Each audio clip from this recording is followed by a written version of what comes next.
Okay, thank you. Yeah, first of all, I want to thank the organizers for inviting me, and I have to apologize. My flight is scheduled at 6:30, so I have to leave after the discussion we will have hopefully have after my presentation. I will not discuss in the paper authors like Jacques Rancière or Ernesto Laclau, but on the one side, this paper is written in the spirit of a criticism of those approaches in political theory.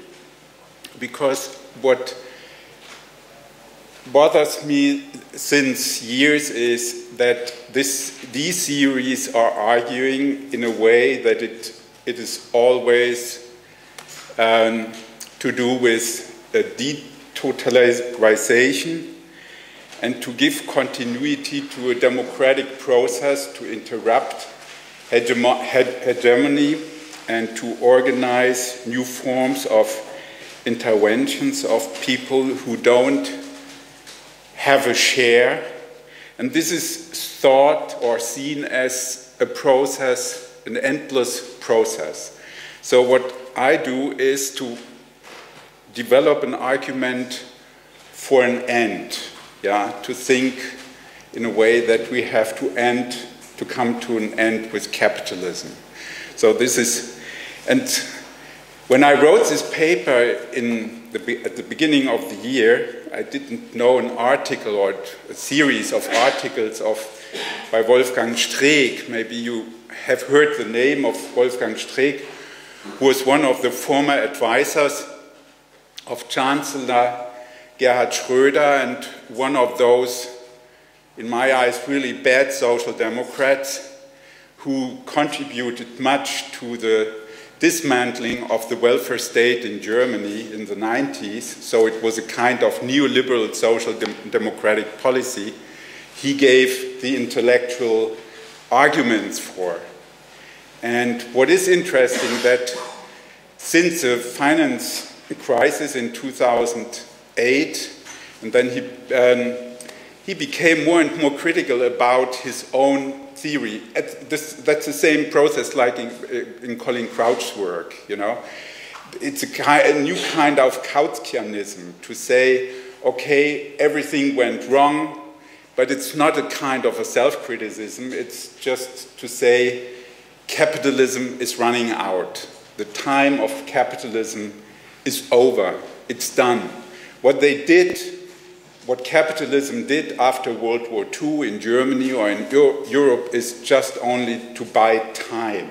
And this is with the financial crash during the last 7 years, this period came to an end. So he proposes to think of the end of capitalism, but without any idea of alternatives. So it's completely this illusion. So we have these two tendencies. On the one side, a political theory saying, okay, the process of democracy is endlessly going further, and on the other side, we have this theory saying capitalism ended. So, and here during the conference, we had some paradoxical interventions like that of Wolfgang Merkel saying that democracy without capitalism wouldn't work, but at the same time capitalism destroys democracy. So it's a, circulus viciosus. Okay, so I start with this paper and I read it because it's elaborated and I'm not so fluent in English to do that without the help of the paper, so forgive me that I read it. In his prison notebooks, Gramsci more than once refers to an idea of Marx as formulated in the preface to the contribution to the critique of the political economy. Here Marx tells us, no social order is ever destroyed before all the productive forces for which it is sufficient have been developed, and new superior relations of production never replace older ones before the material conditions for their existence have matured within the framework of the old society. Humankind thus inevitably sets itself only such tasks as it is able to solve, since closer examination will always show that the problem itself arises only when the material conditions for its solution are already present or at least in the course of formation." Unquote. These sentences of Marx has often been interpreted in a modernization, sociological, technicist, and deterministic teleological way. The means of production need to develop as material conditions of existence so that the social relations would similarly and out of themselves transform and lead to socialism. To act in such a way so that the process might be skipped is here seen as impossible. Whether the process itself may be accelerated was, however, considered worthy of thought. This can be supported by further quote of Marx. According to Marx, force is a midwife of every old society pregnant with a new one, unquote. It would therefore seem that though revolutionaries cannot influence the development itself, they may influence the tempo of that development.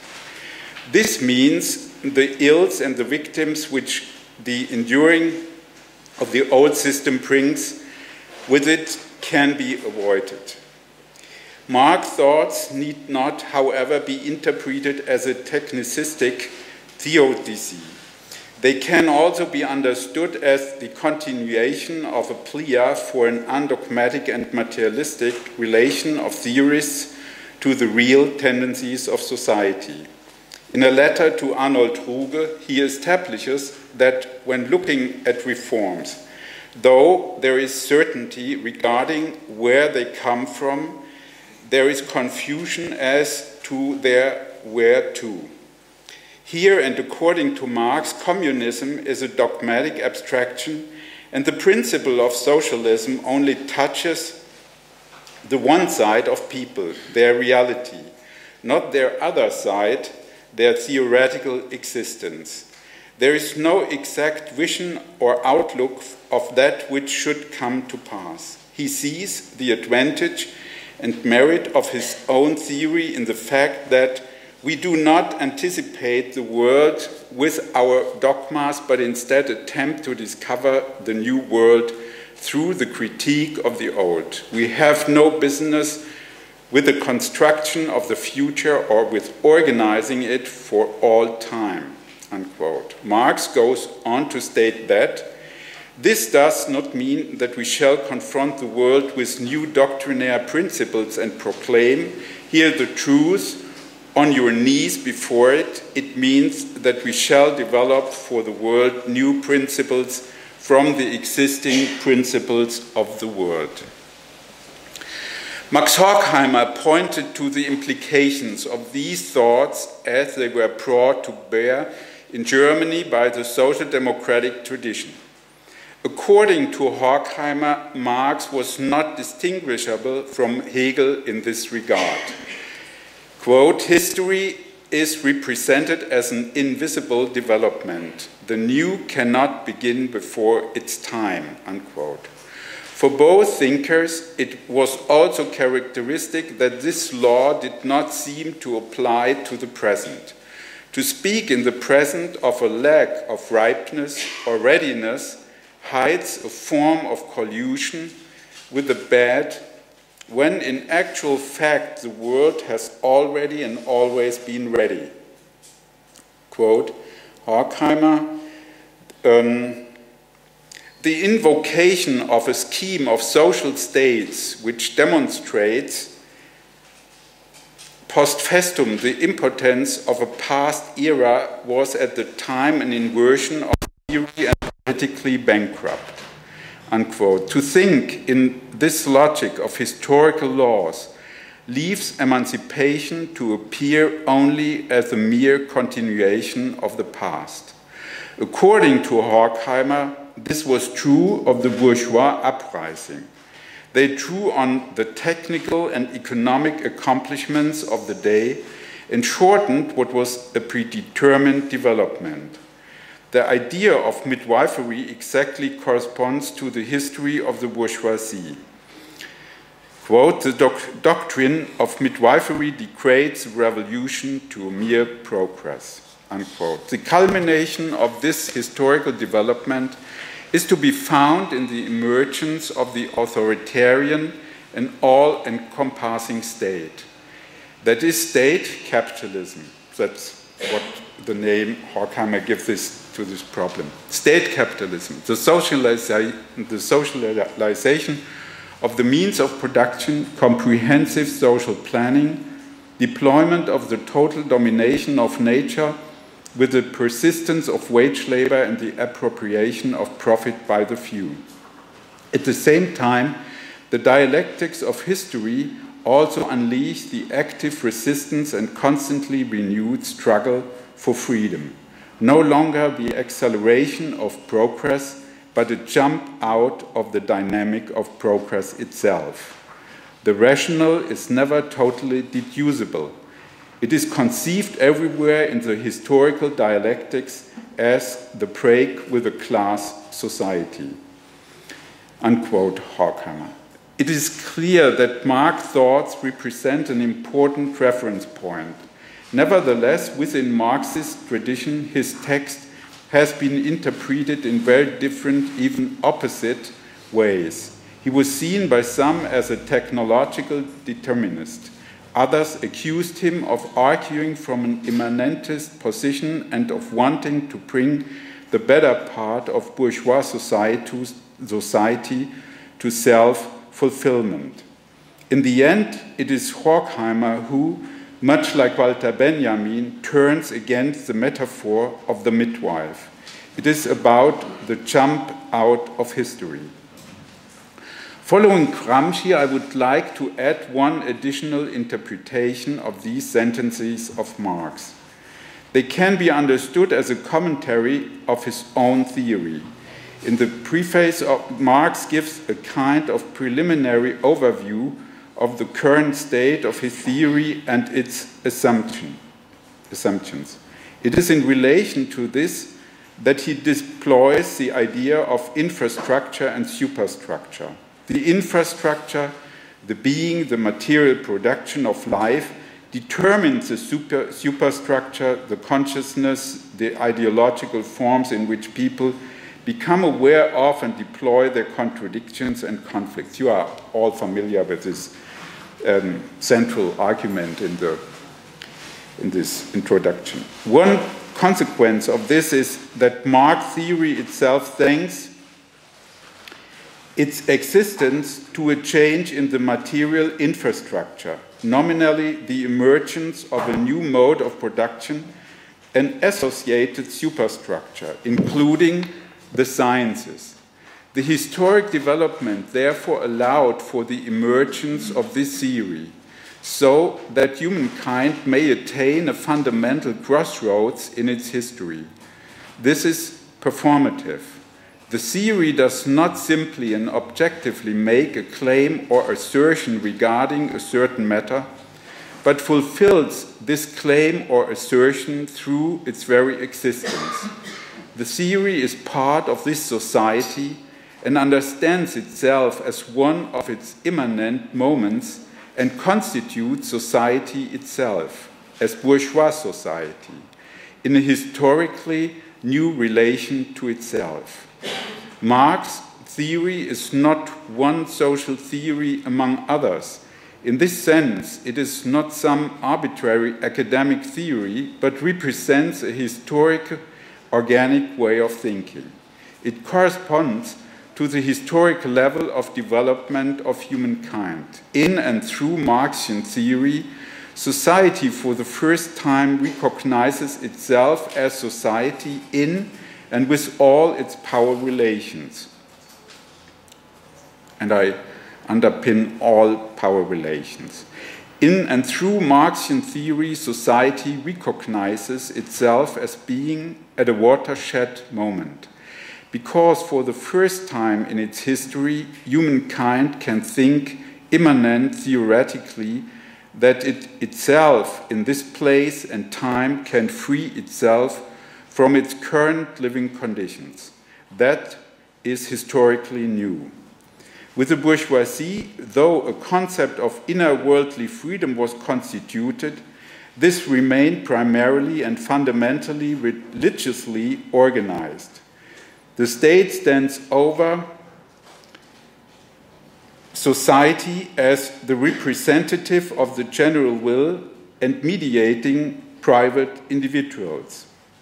The market is determined by its laws and principles which people may be able to utilize and harness, but which they remain incapable of comprehensively comprehending or changing. The economic crisis of 2008 was thus able to be described as a black swan, a thoroughly unpredictable event. Here, freedom is merely understood as a freedom of the individual and remains a purely regulatory idea, something which is only aspired to, never realized. In many respects, people today remain religious. The collective powers humankind has itself brought forth and created, money, state, technology, are not subject to collective control and appear to us as both an everyday thing and as something transcendent, as powers holding sway over our lives. With Marx, a total turn towards immanence takes place.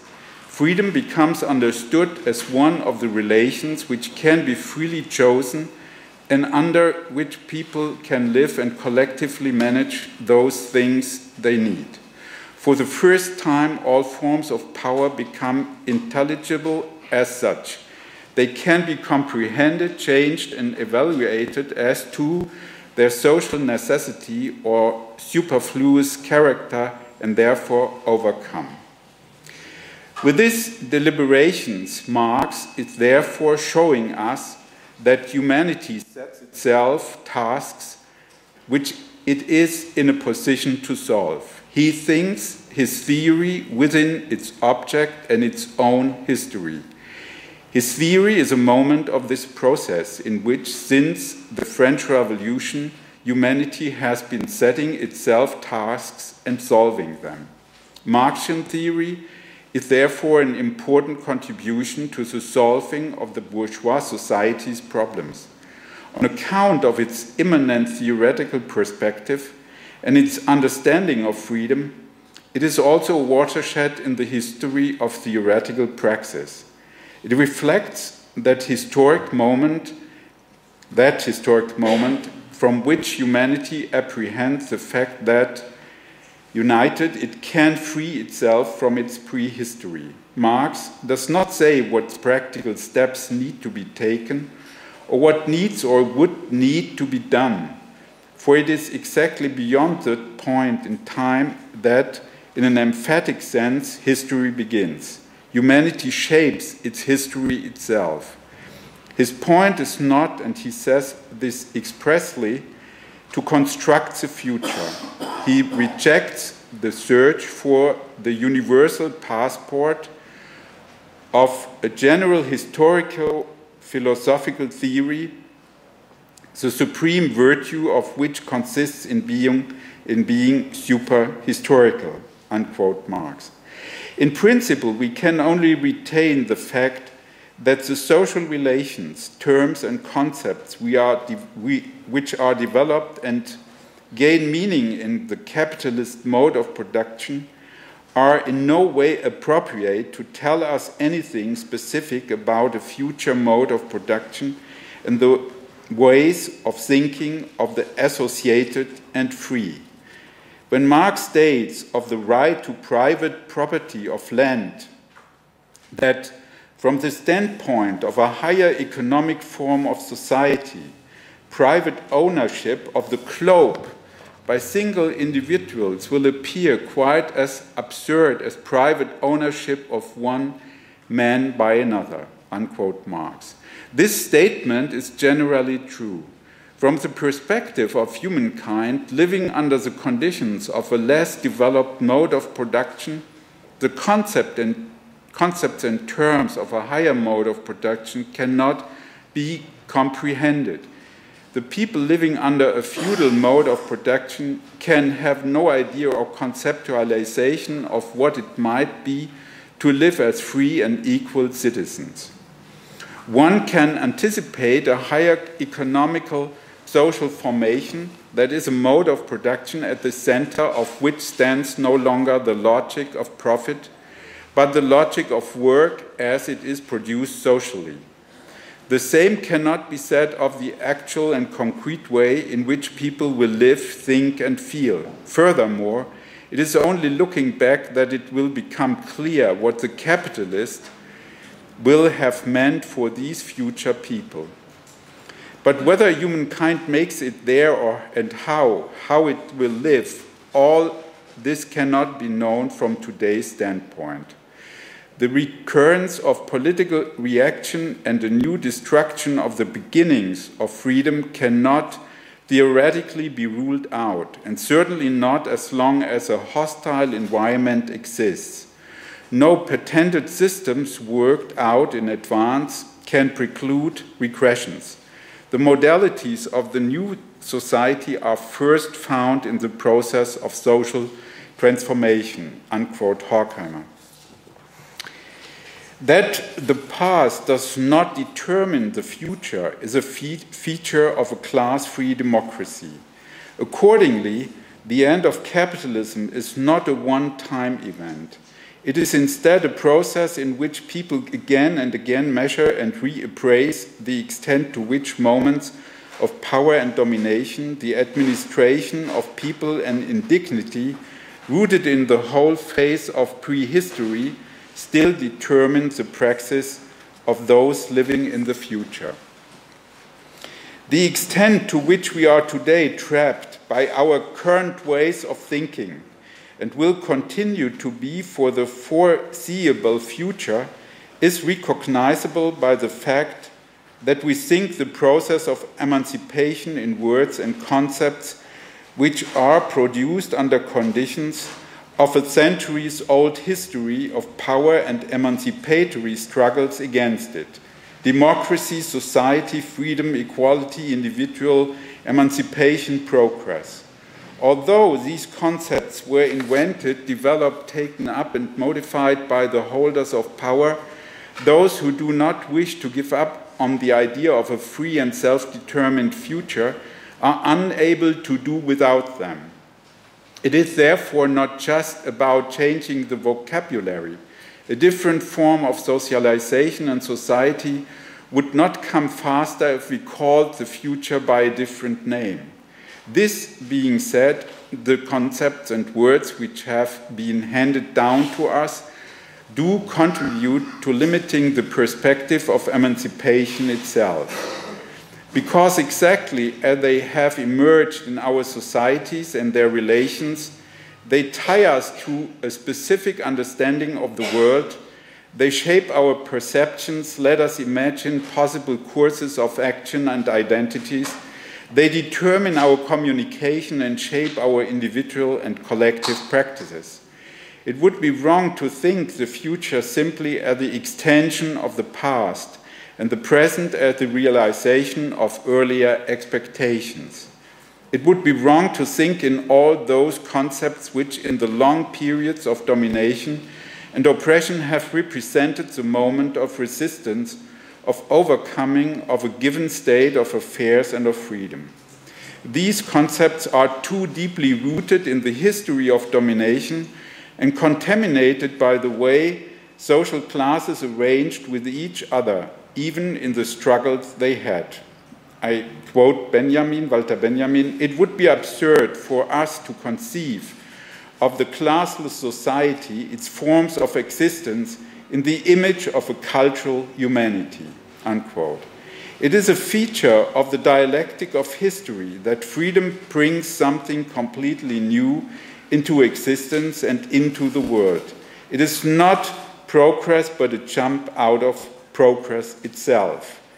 In the way it could be said In this way, it could be said that progress occurs where it ends, quote, unquote, Adorno.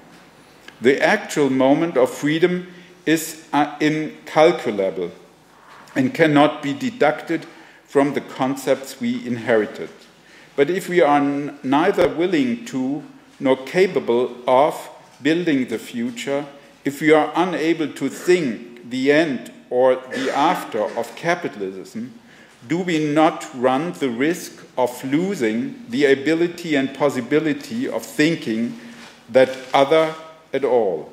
Does it not then become less likely that people might be interested in this other?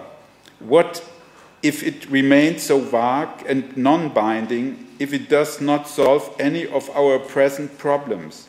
What if it does not deliver on the promise to those concepts in which people have historically imagined alternatives? Is there a teleological link between the present and the future after all? A resistant impulse, a will to freedom, and a utopic moment, a secular promise of salvation. Do we not need something, a moment that leads us to demand something concrete and specific from the future? Do we not need to think history in the sense of a planned teleological process, because it is us today who have the will to change things? We are therefore faced with a dilemma. Neither is radical change deducible, nor does it simply come by and happen on its own. The new and the other cannot thought in the concepts we have inherited. But we cannot just skip or replace these concepts as if it is possible for us to experience ourselves directly as emancipated in the conceptual and imaginary world of today. Concepts represent discursive relations which are already there. They predate us. They are something which we have to deal with and are, of course, not neutral. It is through these terms and concepts that we think and feel. It is through and in them that we experience the world and articulate our experience. They give individual and collective practices their rationality. Because we can only do all these things within these concepts, we are always already socialized. Even the most elementary experiences of ourselves and the world are made with the concepts and terms that we have inherited. They bind us because the people who lived before us worked and experienced nature and society in and through them. The whole history of humanity is contained within them. They comprise the experience, feelings and categories of earlier generations, in which terms and concepts we think, how they combine reason, rationality and feelings into a discursive order, and how they connect to social institutions and practices socializes us in very different ways. This can happen in very rough or differentiated and nuanced ways. It can happen on the level of prevailing and latest knowledge and knowledge of the world, with all and the latest and most differentiated scientific knowledge, feelings and practices. Or it can happen unsynchronously, on earlier, more primitive levels of social development. Conceptual and discursive relations are internally bound up with power because in a situation where some are exercising power over nature and others, those with power are determined to ensure that a full understanding of these relations, which would allow for them to be changed, does not emerge. Subalternity also includes the fact that people are denied access to theories and nuanced feelings, that they are intellectually dispossessed. At the same time, concepts are only deployed to the extent that they serve to uphold power. They therefore do not reach the level or open the possibilities the historic level of development of a society should make possible. Usually, it is only a few individuals, organic intellectuals with emancipatory tendencies who work on the boundaries of this conceptual order and who challenge these concepts and terms. With their critical examination and work of these concepts, they rework them and allow for things and relations to be thought, felt, seen, tasted, and experienced differently and in new ways. The concept of organic intellectuals is here to be understood in the wide sense of Gramsci, for whom intellectuals are not determined by their social background, defined as a profession, such as employment in an academic institution, or by what they do, but rather through their social function. As such, for Gramsci, everyone can be an intellectual, so long as the type of society allows for it. Scientists, academics, artists, party functionaries, activists or workers, all those who live at and challenge the borders of this conceptual order. Those who, through their critical thinking and work, rework and challenge our terms and concepts, letting us understand, perceive, see, feeling, taste, and do things differently. The concepts and terms we live with form a collaborative ensemble, a whole. They socialize us. They can do this in a number of very different ways. They prevent what we feel, experience, and perceive from being conceptualized and theorized. They isolate them and block their universalization. Or these existing concepts are critically reworked, differentiated and connected in new ways. A new vocabulary emerges, complementing what was there before, and incorporates new conceptual orders. The concepts show us what kind of a material and social world we have constructed with them and their associated social practices. The conflicts between people, their understanding of the world, their different visions of the present and future, of continuity and rupture, of persisting domination and emancipation, all of these things are negotiated in these concepts and terms.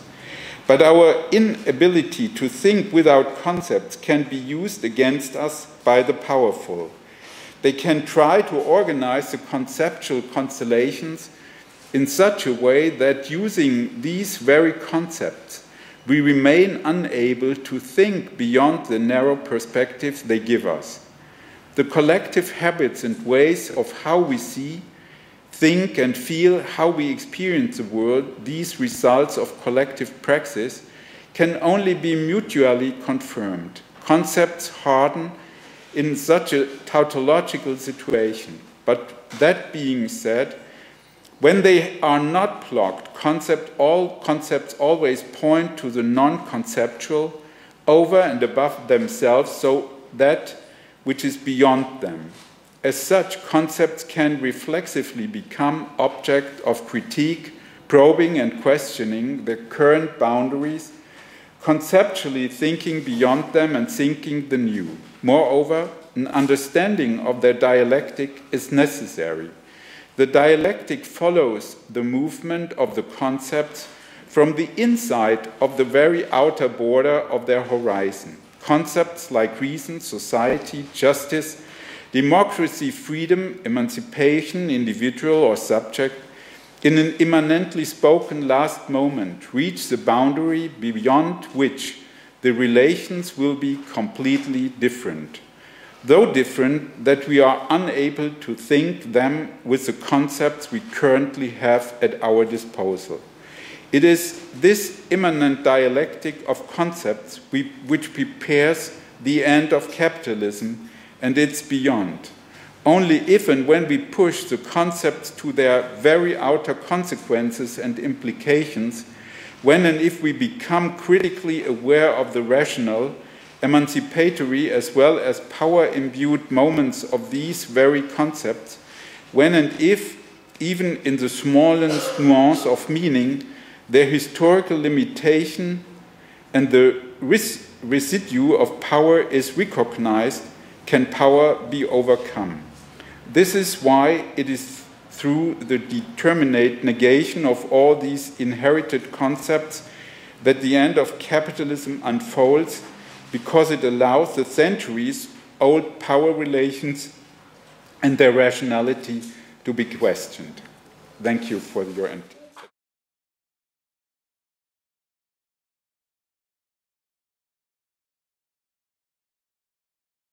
I've got a few questions. First one is, I've read a lot of Michael Heinrich simply because it was given to me first from the logic theory. Do you differentiate categories and concepts? Because he uses categories. He's emphatic that Marx works through categories. And actually in Marx, in collected works, I found places where he says, I do not deal with concepts. That's Marx's words. So, but in the way you use them makes a lot of sense to me. So I'm just wondering whether you differentiate concepts and categories. So one question. Second, how do you see Marx, for me, the most abused ever term? I was asked recently, do I regret that something from Marxism remains, and that's freely associated individuals? Do you see it as a methodological comment that he makes, on what? On freely associated individuals, okay, as the future. Mm-hmm. For me, it's been abused, especially by Marxism outside of socialisms in East Europe, where it wasn't understood that way at all, other than some schools like Praxis and others. But do you see it as a method for Marx to tell us how not to see the future? Or do you really see it in the way I crudely often read it, which is individuals will never have the state, or anything possibly remotely as complex as state that we may call something else? They will simply freely associate, because it always puzzles me, what kind of sci-fi, concept is this? So how do you read that? Mm-hmm. And the last question, there is this really dialectic in what you said between words that limit possibility of emancipatory courses of action. I'm paraphrasing you, but I took notes. And you've danced between, we cannot simply change the future by renaming things. At the same time, you said, unless we restructure concepts how we see things, we can't move forward seeing. So it looks like you seem to think there are elements of future within the current. So within the present, there are elements that can be rethought, recombined, developed. So what is for you the criteria for those changes or concepts when they become simply, wannabe thinking about future, which is really just pure renaming, so the wrong way? And for you, what is a constructive way? How do you have a methodological approach to it? Do you have, what's your thinking on those changes of concept that are actually constructive towards some possible future? Thank you. Thank you. Would you like me to collect more questions? Yeah, or, we can do that way. Or you will take... Yeah, I noticed. Yeah. Okay, any more questions? More notes. Yes?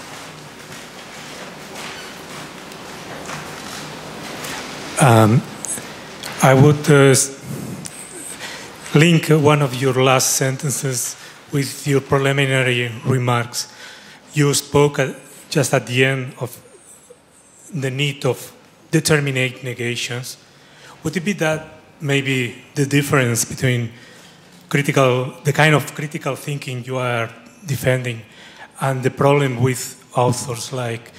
The problem of? With authors like Rancière that maybe are doing what we might call abstract negation? Would it be a nice way to put it? Mm-hmm. Anybody else?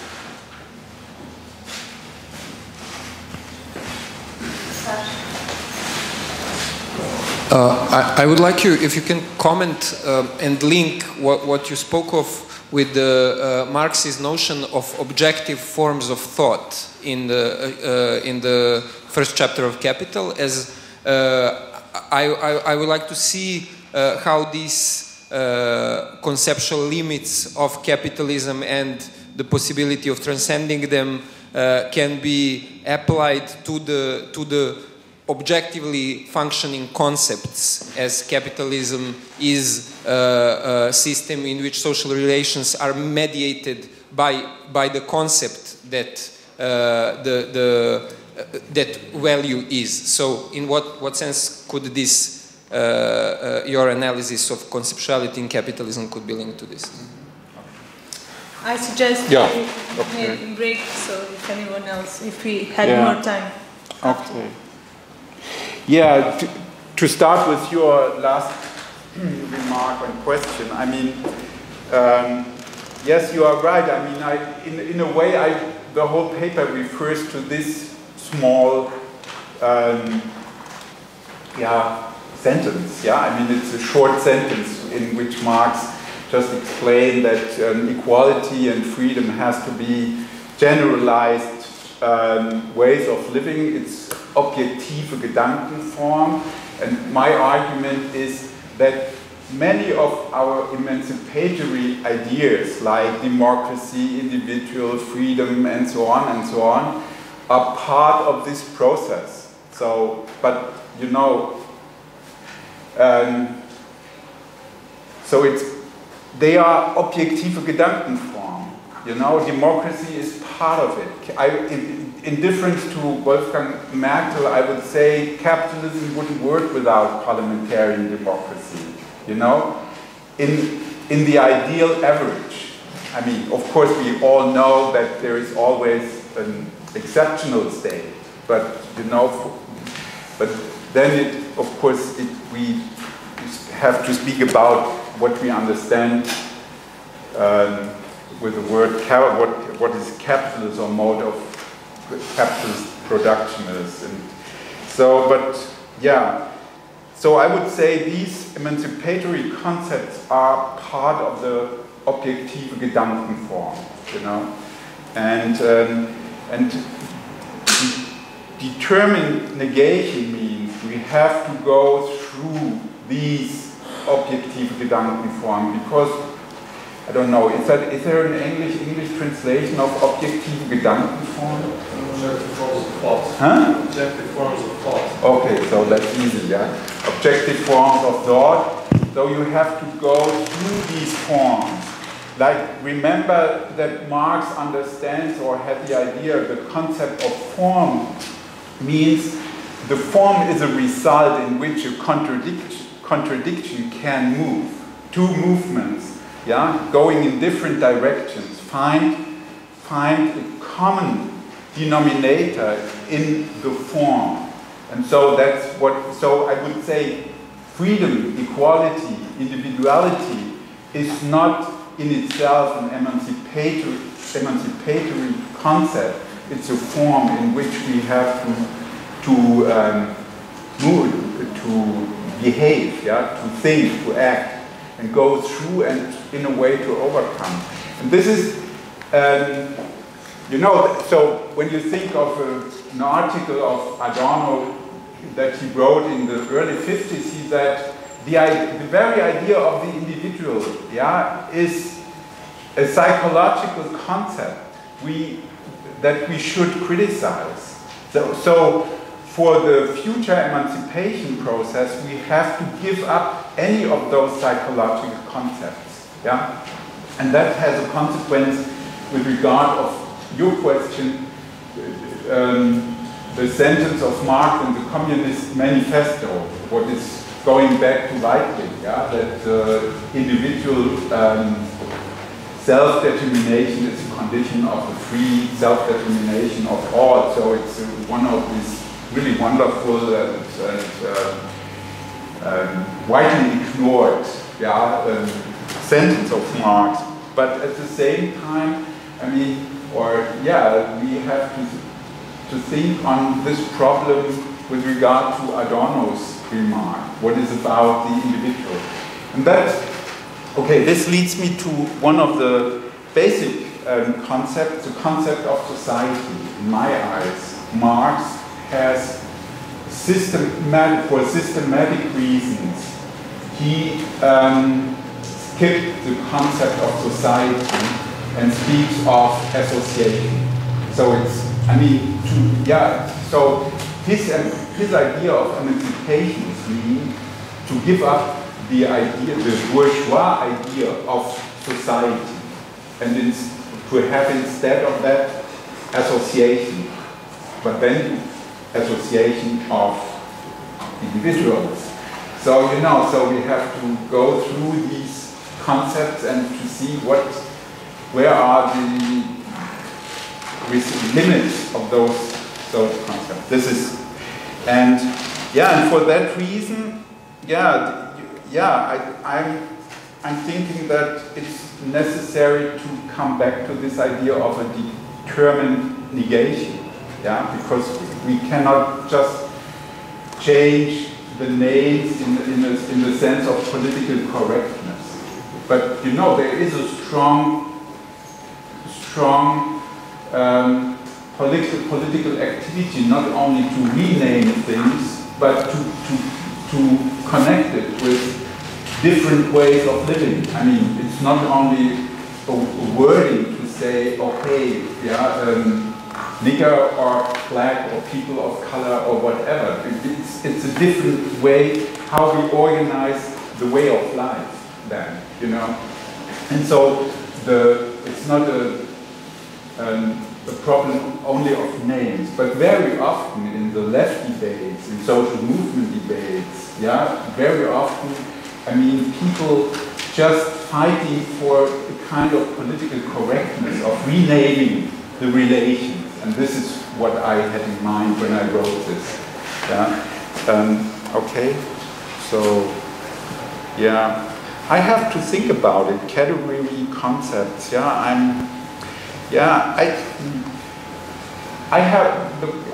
mean, it's concept, I mean, this is maybe a German problem, I don't know, I mean, the philosophical problem with between Kant and Hegel.